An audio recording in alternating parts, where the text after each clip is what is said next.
My name is Darryl Praill. I'm the Chief Revenue Officer of VanillaSoft. I'm the host of the Inside Sales Podcast. And let me share with you, friends, the best advice I ever got was to simply listen. Don't listen for when you can next speak. Earnestly, caringly, intensely listen to hear what they're saying. And when you do that, my friend, the world is your oyster because they will share with you treasures and gold that you can harvest and become wealthy and plentiful and happy. Listen, and you will be successful. Wow. That's simple, man, but so hard. So why don't people listen, Darryl? Why don't we listen? Because we're so focused on what we have to say, because we're anxious. We've got a script, we've got an objective, we got an outcome, we got a quota, whatever it might be. And it's all about us. And the reality is, what people forget sometimes, understandably, is that everything we're doing, whether I'm a bricklayer or I'm a marketer or I'm a salesperson, it doesn't really matter. I'm an entertainer. It's all about relationships. And just think about it. In your relationships, when you're talking to someone special, you're talking to your parents, you're talking to your best friend, what do you want them to do? You want them to hear you, to understand you, to show empathy, compassion, understand, perhaps give you some counsel, some wisdom. But to do all that, you want to be heard. So what we forget to do is to reciprocate that, because we're so focused on our own objectives. Too many people I watch simply just listen for the pauses in the conversation so they can jump back in. And if you're doing that now, that will explain your lack of sales success. Let me tell you this. Wow. That's so interesting, right? We get so busy focused on our checklist, on our boxes to check, on quota, on everything, that we miss the simplicity and the beauty of listening. I dig that, man. So Darryl, where did you learn that, man? Did you learn that because you have always been a great listener? Did dad or mom teach you that? Or did it happen, somebody comes punch you in the face and say, dude, shut up and listen? So you're going to laugh. I'm going to give you an answer you're never going to expect coming. You know who taught me that lesson? Was I might have been, Jiminy, what would I have been? 6, 7, 8 years old. I learned that from my speech therapist. So you're saying speech therapist. So when I was a kid, I had a massive stutter. And I had 8 years, because I was a really slow learner. I had 8 years of speech therapy. And truly for me, what it was exactly what I just described. I wanted to get out so fast, all the stuff that was going on in my head or in the conversation. I want to jump ahead. I want to cut you off, that my brain was on the second or third paragraph of what it was I wanted to deliver. And my tongue was still on the first paragraph, and we stumbled over each other. And one thing that you hear people say all the time, slow down. Well, it's, even when I slow down, it still feels painfully slow, and then I want to speed up again. But if you say listen to what people are saying, then it forces you to bring the energy down and engage. So it was one of the tactics they taught me. It's my speech therapist. And then I heard it over and over again growing up. And I will be the first one to tell you that I often fall back into ignoring that advice. So even though I know what I should do, I suck at it myself quite often, just so you know. It's an area of improvement. It is a constant area. My wife is great for saying, don't interrupt me. Stop cutting me off. And I'm like, but I have the answer. So she reminds me. Yeah, my wife reminds me of that too. I just want to be heard. Or the best line is, all right, I don't want your advice. I just want you to listen. And that kills me, because I'm just wired to give free, unsolicited advice that may or may not be credible. So I think we're married to the same woman, Darryl. Mm-hmm. That happens. So that's, that happens. I think, but I would tell you though, all of us need to remind, male, female, otherwise, right? Andrea Walls, right? We all teach what we need to keep learning. Andrea is so right on. I so agree with that, right? We all do. So that's good though. So now that we know we have to listen, and we're probably going to listen to each other, maybe talk over to each other some. Darryl, you learned that early, but now let's fast forward to today, man. Now you're the chief revenue officer of this company called VanillaSoft. So what does that mean, man? I'm sorry, I don't mean to laugh because that's such an open-ended question. Okay, so here's what you need to know. I can give you the answer of what it means, but I'll give you the answer that went on in my head when you asked the question, because that's a better answer. What it means is that I am the guy who has to be the professional full-time therapist and counselor to everybody else who's on the revenue team, whether you're in sales or in marketing, because everybody's going to bitch and moan and complain, and everybody has an opinion, and everybody's not happy because we're human. We're human, right? The grass is always greener on the other side. I don't like the training. I don't like what you're saying. I don't like the expectations. I don't like the quota. I don't like the activities. I want. And so for me, as chief revenue officer, that means I empower a really good team underneath me of leaders to do their job. I give them some guidance. I kind of poke and prod their plans to make sure that it's well thought out and formulated, hold them accountable to their timelines and their commitments, make sure that we're hitting the KPIs and the OKRs that we're striving to achieve, but let them do the work. My job is to be chief counselor and chief therapist whilst they're doing their job. So you're not the chief revenue officer, you're the chief listening officer. Is that what you're saying, Darryl? I am. And because sometimes it's hard because whilst I'm listening to you in my mind, I'm thinking, why are we having this conversation, dumbass? Just do your job. But there's other times, of course, when I'm also thinking to myself, hey, that's legit. You got an honest beef. Let me tell you why we're doing this, what led to that. Because clearly you were given the mandate, the directive to do X, but you weren't given the backstory behind why we're doing X. And I can connect those dots for you. So there's an element of that. And because if you think about it, and it goes back to listening, the biggest challenge we have to do anything in life, because we need each other to do our jobs, even a buyer needs a seller, so to speak, is to communicate. And not, you may be the best salesperson going on, but that doesn't mean you're a good communicator. So, and when we're not on the phones, we're not doing our email, we're just, Jack and Jill hanging out with each other. And that's when our guard is down. And we don't always communicate well. We don't give context. We don't explain rationale. We don't allow people to express their thoughts and concerns so they have consideration into the final decision, so they have ownership. It all comes back to communication. It's funny because when I was thinking about what is the best advice I'd ever heard, I was between listening and, ironically, and this has come full circle, communicating. And I was going to actually say communicate up. So the second best advice I ever got was to communicate up. Because if you want the ability to do your job, to be empowered, to be entrusted, then you need to communicate up what you're doing and why you're doing it so they can poke and prod and then give you permission. If you don't communicate up, what ends up happening is the higher ups then try to micromanage you because they don't know what you're doing, but they know what they need to achieve and they don't see you doing it. But when you communicate up, then you can come to some, trusted compromise on the approach, and then they will let you do it because they have confidence that what you're doing will help them achieve their goals.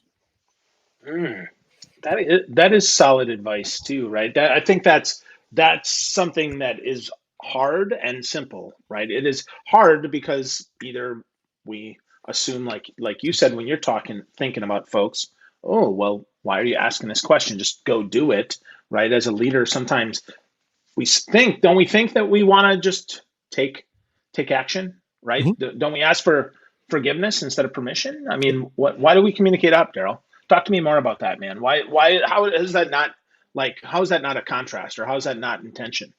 So I'll give you an example. So before I was chief revenue officer here at VanillaSoft, I was the chief marketing officer. That's actually why I came to the company.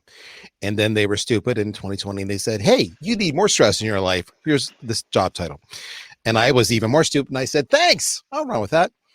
I would talk to my CEO once, twice a week.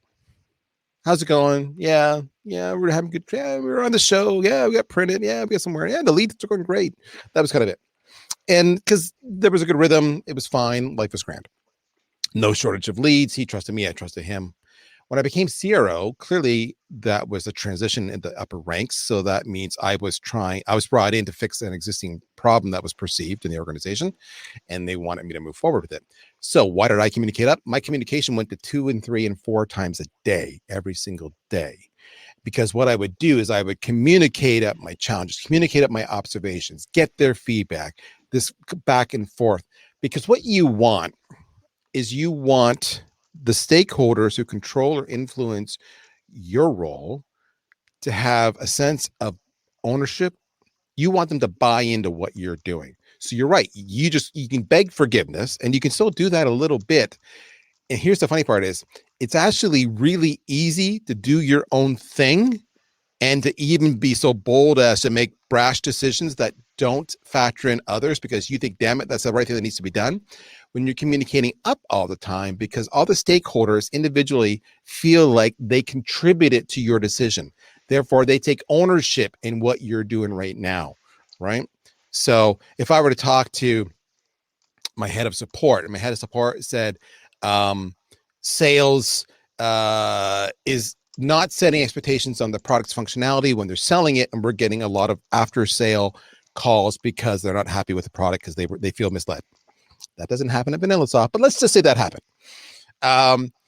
I could say, what do you think we should do? Now, in my mind, I probably already knew that because I did an audit of my team. And I probably already had a plan in place to do product training that involves call recordings, role playing, all this wonderful stuff.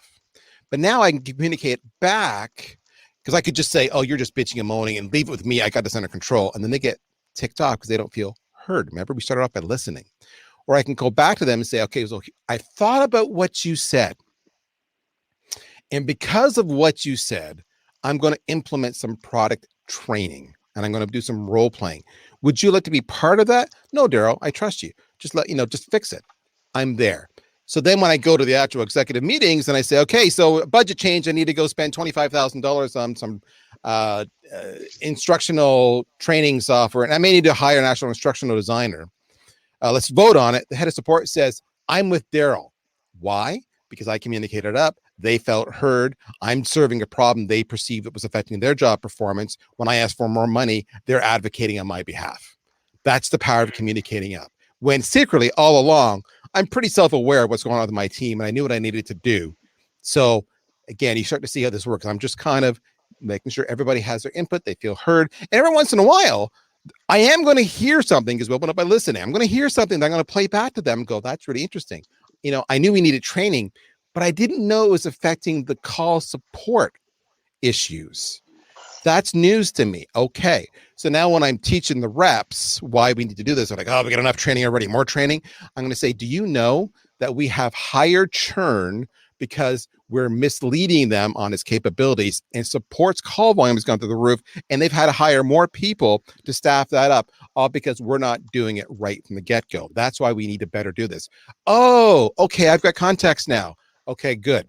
So that's the power of communicating up, is you're getting advocates and you're getting stakeholders who are entrusting you in your plans because they feel that they're part of the process. Yeah, well, you get commitment instead of just compliance, right? You get Bingo. people who actually are bought into what you do and really, really want it to succeed because it's part of their plan and not just part of your plan. So the one thing saying? that's exactly what I'm saying. And I'm saying, let me, as you listen to this, what's your career aspirations, right? So for those of you listening, do you aspire to be a senior executive in an organization? Is that your goal? Okay. There's two ways you can do this. You can be a bully, and as long as you get results, they will trust you for a period of time. But the minute your results crash, and by the way, everybody crashes at one point or another, you're going to be gone, because they only kept you around because you got results, but you were disruptive to the company and you affected negatively the culture. That's one approach. The other approach is when you lead by example. You listen to the people involved. You recognize that 1 + 1 is 3, etc. That's communication. Part of that is listening. Part of that's communicating up. So when they see that, people say, I may not agree with Praill, but I know he's not malicious, and I know he's kind of smart, and I know he's got the best interests at mind, and I feel heard. So even though he doesn't agree with me, he doesn't do what I tell him to do, I do at least know that I had some input, therefore I'll follow him. And that's how you become a senior leader who's successful and sought out. I've learned this the Yeah. hard way by being fired more than once. That's another story for another day. Well, I think, to your point, though, we all stumble. We all sometimes miss. And if we miss because we have people's best interests at heart, we have an opportunity to try again. But if we're being malicious, being a bully, being someone who runs over people, runs through people, well, chances are they're going to find a way around getting you promoted, giving you another chance. They're going to be like, whoa, this is a pattern. What's going on here, Phil? So I dig that, Darryl. I think those are two great pieces of advice, but like marketing and now over sales. I mean, do marketing and sales, do you guys actually work together? How's that work, man? So I actually got off a call within the last hour where we were having a conversation, and the conversation was basically that. And I said, here's what you need to understand is that marketing and sales have never, ever, ever, ever been more blurred and more pseudo aligned in the history of sales and marketing. So, great example. I recently went to my first event ever since pre-COVID days. And I was speaking, I was at the live event. It was down in Atlanta. It was June. And I was using this as an example. I said, so what was taking place at that event? I said, this is just one example. I said, one of the big sessions was basically where we were teaching sales reps how to write emails. Think about that. That was never a sales rep skill. That's marketing. Marketing does the A/B testing. Marketing does this. I sent an email blast not too long ago to my opt-in base of sales leaders in the world, and I had somebody respond back to me and it says, "Your email sucks." So I knew right away where he Whoa. was coming from, and then it was all ego. My subject line strive an 84% open rate. And if you ever need help, just let me know because I'm the boss. So now the marketer in me says, nobody has a freaking 84% open rate. So buddy, you're clueless. That aside, I was gobsmacked. I'm like, when have I ever had a sales rep tell me that my emails suck? So our sales and marketing, a cat and a dog, kind of at each other. Sure, there's always an element of that, and that can be resolved. But the roles are blurring. And as I said, to me, I don't view it as sales and marketing anymore. In fact, the first thing I did, I was about a month into my job of being CRO, and I realized about a month in that I still have a sales team, I still have a marketing team, and that was wrong because they weren't talking to each other like they should be. And so I took the leaders of both of those teams and I put them, created a dedicated Slack channel, created a weekly meeting, and I said, guys, we're not sales and marketing at this meeting. Look around the table, the virtual table. This is the revenue team. And like a sports team, everybody's got a role. Like a military, everybody's got a specialty. And I said, marketing, you're more top of the funnel. Sales, you're more bottom of the funnel. One feeds the other. You need each other, right, to hit our revenue goals. So changing that mindset has been huge. The number one talk I've given in the last year over and over again by request is how to get sales and marketing aligned. And a lot of it in the end just comes down to each person, whether you're sales or marketing, understanding the other person's role. And the best way to do that is to walk a mile in their shoes. So put a marketer on a phone and say, for this day, just one day, you're going to dial for dollars. And watch you struggle and watch you get on and say, this script sucks. And watch you say, I need to send content. Where's the content? This is the we don't have any content. This content sucks. And all of a sudden you start to realize what's going on. And the same thing for the sales rep to say, I want you to go and brief a journalist or talk to an industry analyst or what have you, and watch them go, that's not my skill set. Okay. So that's the biggest part. So it's a changing world, my friend. Yeah, it's a big changing world. I like that you call that the revenue team. That makes sense, being that they report up to you, but it also makes sense because truly everyone is responsible for revenue, but none more than marketing and sales. So I really think that's super important for folks to get their arms around. So with that, I mean, I did just a smidge of looking here at at what are the cool stuff that you guys are doing at VanillaSoft, because I'm somewhat familiar. But I looked here and I saw something that really made me smile, and that was this idea in scripts. Because while salespeople say they don't like scripts, they at least like to have an outline of what to say. But you guys call it logical branch scripting. Yep. Logical branch scripting. So what the heck does that mean, So Darryl? logical Because branch scripting, I love logical branch scripting. That's the engineers. Stupid. I need to talk to them. But it really, what it means is as the script evolves, like you could say, for example, maybe you're doing a discovery session and there's a script for that, and you're saying, okay, Phil, do you have a CRM? Yes or no. That's your two options. yeah, And sure. they say yes. Okay, the script logic goes, oh, I'm going to branch to the yes, like a tree. Oh, do you mind if you share it with me? Is it Salesforce or Pipedrive or HubSpot or Dynamics or something other? Oh, it's Salesforce. Okay, I'm going to pick Salesforce. I'm going to click Salesforce. So I had those options like a poll on my screen. Boom, it branches again. Oh, okay. Well, which edition of Salesforce do you have? Professional, standard, enterprise, what have you? Enterprise branch. And the whole time it's doing this, it's walking you through what to say as you branch your yes and no's or your options, what have you. It can be simultaneously updating your actual information. So, for example, when I said, do you have a CRM? And you said yes, then we could say, the account record would say, yes, CRM, they have it. So now I can do filters and reports on it. I said, which one? You said Salesforce. We update Salesforce. So now if I want to do a marketing campaign against all of my base who has Salesforce, because I have a really good, new feature for our Salesforce integration, I want you to know about it. Boom, there you go. So you're eliminating the data entry for the sales rep themselves to do it, which can always be hit or miss. So it's just a guide. We have many users who use it verbatim. This is what you say. Do not deviate from this. By the way, that's bad. For the most part, what it is, it's an outline. All right. We want you to own the lines and make it yourself, but we want you to actually give the answer. It just helps them.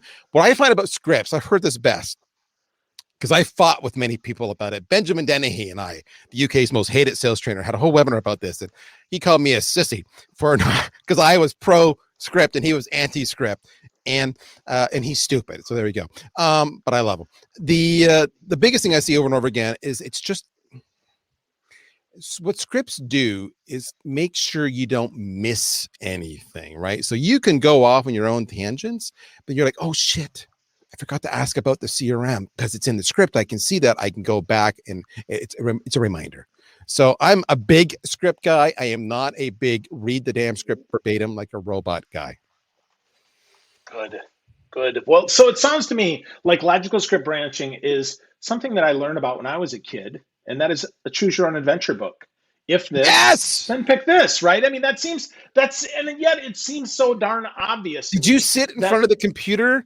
I maybe dating myself on a DOS base or a Windows like 3.1 kind of computer, and you had role playing, and it was like, do I open the door or do I not open the door? And I can go on. If I've opened the door, then a whole new chapter opens up. It's exactly what it is.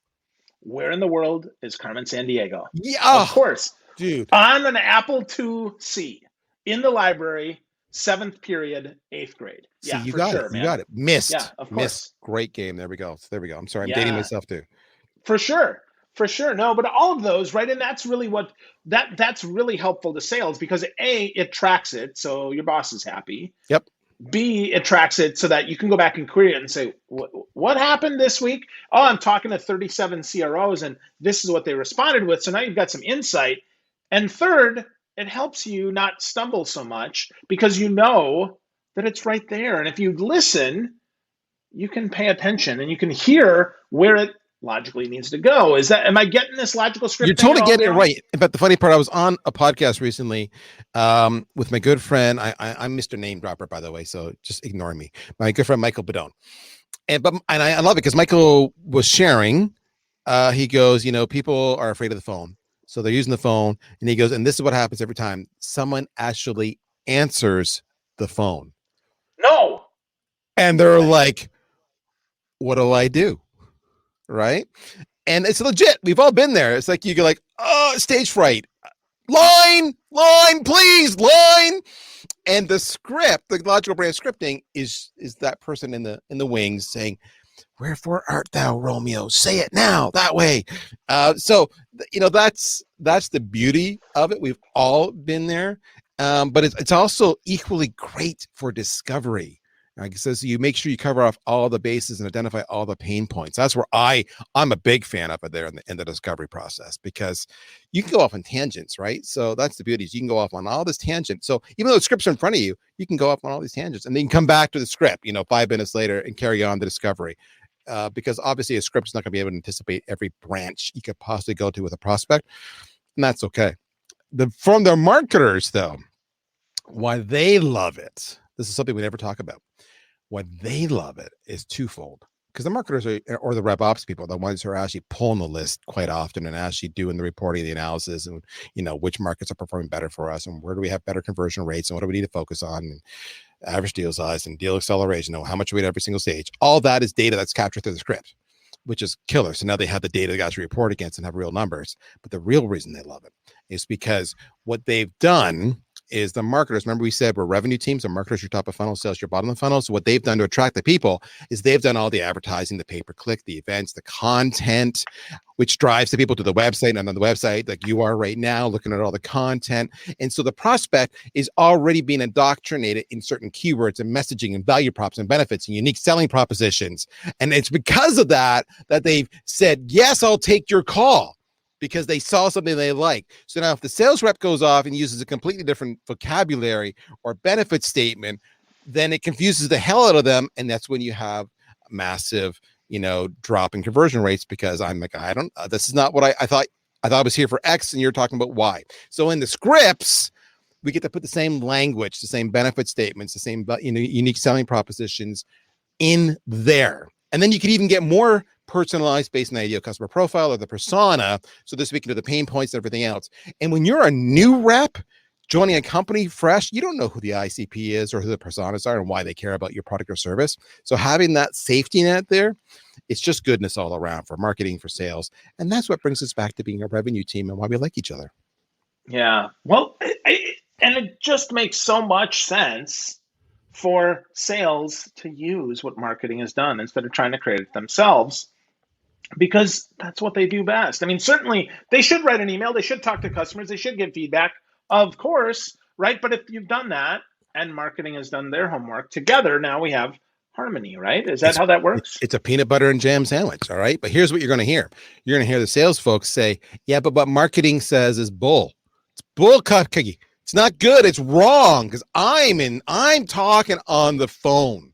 Marketing never gets on the phone. They don't know what the hell they're talking about. They're listening to Gartner or Forrester. They're pie in the sky. I'm talking to the pragmatic people who are actually doing the buying, and the messaging is the messaging. Trust me, I know. And you know what? Sometimes those salespeople are actually right, which leads us back to your question about, do sales and marketing get along? And part of what that is part of it. You're going to use, if you're a leading edge organization, you're going to have a service level agreement between the sales leader and the marketing leader that says, we commit as leaders of our respective teams to the following rules of engagement. And part of the rules of engagement are, what are the approved messages? We're going to work together on content and have agreement, as an example. Therefore, if you do that, so marketing actually proactively seeks out sales to contribute to content, to contribute to message, then all of a sudden you do have that consistency, and that excuse goes away. If you don't do that, then often sales is right and marketing's out to lunch. Yeah. Well, and if it was just as simple as sending a bunch of emails, then sales wouldn't be needed either, right? I mean, if it was just nurture, well, then we don't need sales either. So that's so wild. So Darryl, if we're looking at this holistically from the revenue side, and we're all in revenue, right? We're in sales, we're in marketing, we're on the revenue team. Yep. We're thinking, oh boy, this is a lot, man. How do I get started on this journey towards getting that alignment, or even thinking about, oh boy, now I hear you, I need to redo my website and I need to redo my sales conversations. Where do I start, man? Okay, so actually that's a really good question. I've had this conversation so many times. It's going to be a little different for every single person, but the best place to start is get all the stakeholders in a room. And I would include not just the sales leaders and the marketing leaders. I would also include, because in some organizations, these are separate teams, product marketing and product management if you can. And this is what you're going to do. You're going to go around in a round table in a safe environment, and you're going to say, we're going to get some consensus on some foundational elements. So these are some of the questions you're going to ask the team. Everybody's going to put their answer maybe privately and then present it just in a casual setting. And no one's allowed to react. You just listen to it. And maybe there's a master person keeping track of all the answers on a board so that you can actually, when everybody's had a chance to deliver their answers, you can go, holy shit, are we dysfunctional or what? How do we make a single sale? You're going to ask them,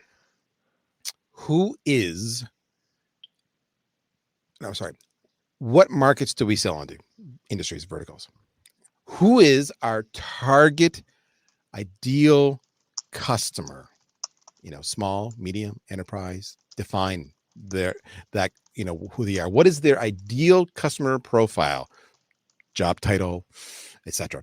Okay, you're going to do that. Then you're going to say, next, who are the people involved in the buying committee and what do they care about? So for me, VanillaSoft, I would want to talk to a head of sales. I want to talk to a head of marketing. I want to talk to a head of revenue operations. And they would care about X and Y and Z. All right. And then you're going to say, great. For marketing to hand a lead to sales, what needs to have been captured for it to be deemed marketing qualified and sales accepted? All right. That's it. You're going to just ask those questions right there. Maybe one more, you're going to say, what is our unique selling proposition to that customer? You are going to be gobsmacked when you walk around the room and realize how disparate the answers are all over the place. So that's okay. Now you know. That's what was causing you frustration before. And what's going to happen is your CEO or your CFO or your head of product management is going to say, you think that's our customer and that's our selling proposition and that's why they buy, but our roadmap is completely opposite because we think it's this. And marketing is going to go, well, wait a minute, I thought it was that. And that's what I'm talking about. Just having that conversation, you will eventually, through multiple meetings, come out with a standard ideal customer profile, a standard persona, and a standard lead definition, and a standard USP. And from that, that's your foundation. Now you can build up all the selling tools and the content and the collateral and the messaging, but the organization is now aligned. That's where you start. It's an entertaining experience. Manage expectations, laugh at yourself, wonder how you had success, and then fix it. Wow. Big questions, hard answers, entertaining conversation. That sounds a lot like this conversation with you, Darryl. Oh, thanks, my man. Friend, you're too generous. Thank you. No, it's true. I appreciate it. So quick, tell us a little bit more about VanillaSoft. For those that are listening here that don't know about VanillaSoft and the work that you guys do there, I'm always entertained by the content you put out. But I know Sean Finder, right? You guys combined forces there with AutoClose, which brought two of my favorite people to learn from together. So tell me quickly, like, what is VanillaSoft and how do you guys help sales folks? All right, so let me speak before I tell you what VanillaSoft is and give you a feature and product pitch. Let me speak to the pains we would solve. All right, so if you find your sales organization likes to cherry pick the leads that are given to them by marketing because some are better than others, and I know better. If cherry picking is a problem, all right, stay tuned.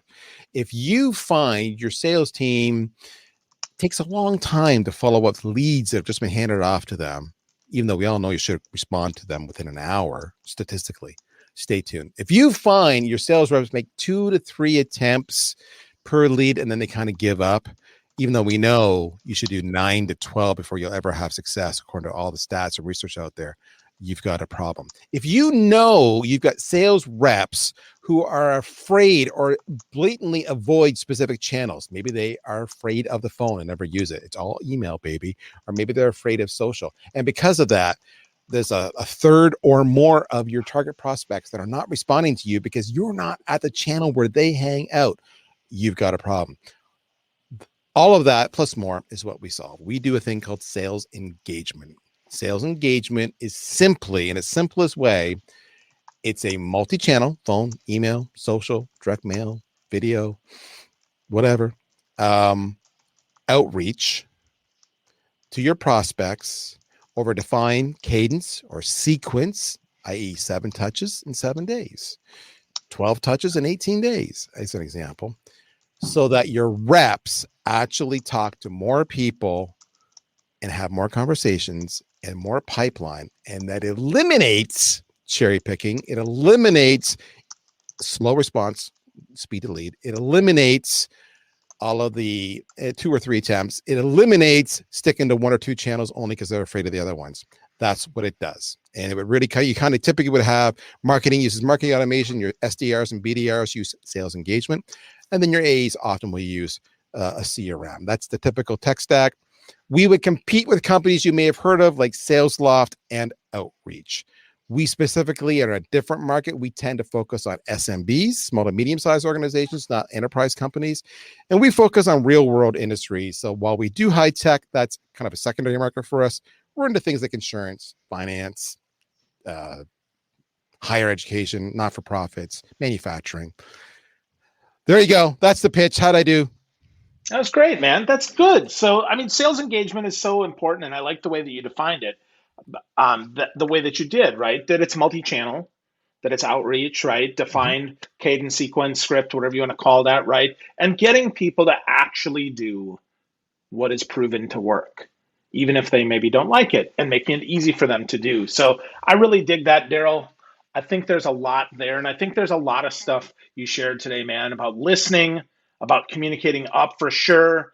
Absolutely about the revenue team. I love how you brought in product management and product marketing. And then your last questions there, man, really brought it home for me, right? Ask yourself, what market do we sell into? Who's our target ideal customer profile? Who are the people involved in buying? And what do they care about?